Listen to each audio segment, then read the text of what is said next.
हेल' friends, नोंथांमोनखौ आंनि YouTube चेनेलाव बरायबाय। आंहा Google AdSense पिनआ सफैबाय। बे गुगोल एडसेन्स पिनआ सफैनो थाखाय आंहा 1.5 माससो नांदों। बेखौ आं एप्लाइ खालामदोंमोन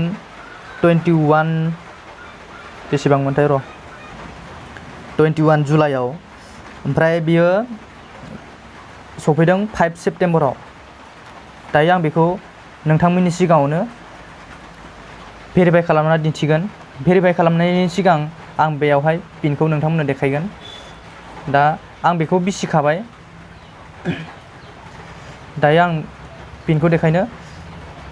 बेवहाय 6 पिन दङ। दा बे पिनखौ आङो गुगोल एडसेन्सआव थांनानै भेरिफाइ खालामनांगोन। दायो आं नोंथांमोननि सिगाङाव बेखौ माबोरै भेरिफाइ खालामो बेखौ दिन्थिनोसै। नोंथांमोना भिडिअखौ जोबजासिम नायलांबाय थाबानो जाबाय। दायो आं क्रोम ब्राउजाराव थांगोन। बेनि उनावहाय बेवहाय गुगोल एडसेन्स लिरना होबानो जाबाय।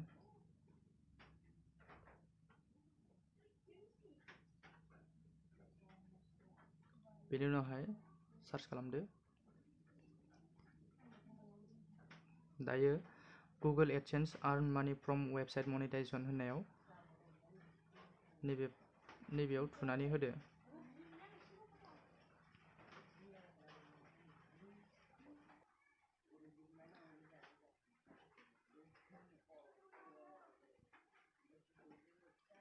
दायो नैबे मोनथाम सिनाव थुनानै होदो। बेनि उनावहाय साइन इन।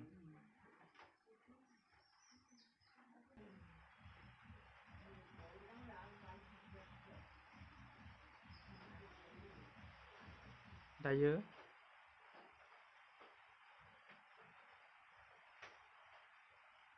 नैबे भेरिफाइ दङ, बेवहाय क्लिक खालामनानै होदो। बेनि उनावहाय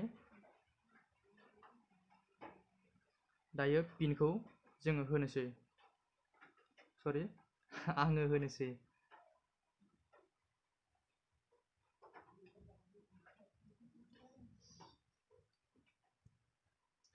606631। बे पिनखौ होनायनि सिगां नोंथाङा मोजाङै चेक खालामनानै लाग्रो नोंथांनि पिनआ गोरोन्थि जायाखैथ'। जुदि गोरोन्थि जादोंब्लाबो नोंथाङा खोनथामनि बारा साबमिट खालामनो हानाय नङा। दायो आंना पिनआ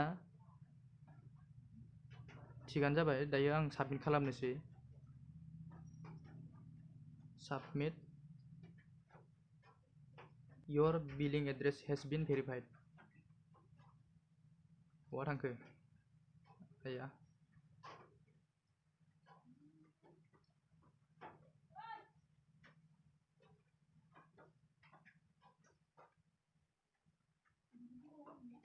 जायखिजाया भेरिफाइ जाबाय। नेटनि थाखायनो आंना बहा सहैखो मिथिला। आंहा साबमिट जाबाय। दायो आं रिफ्रेश खालामनो खनसे।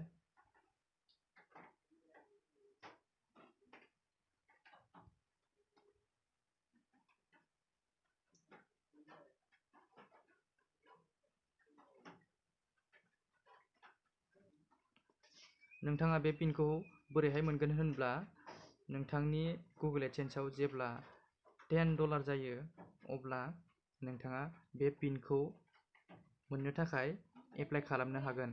जेब्ला नोंथांनि एकाउन्टआव $10 जायो, अब्ला एप्लाइ खालामनो हागोन। बेखौ एप्लाइ खालामनायाव नोंथाङा नोंथांनि एड्रेसखौ होबानो जाबाय।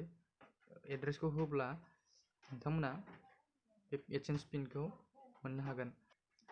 बेनि उनावहाय माबाफोर सोंनो गोनां दङब्ला नोंथांमोना कमेन्ट बक्सआव सोंहरनो हागोन। भिडिअखौ नायनायनि थाखाय गोजोन्थों।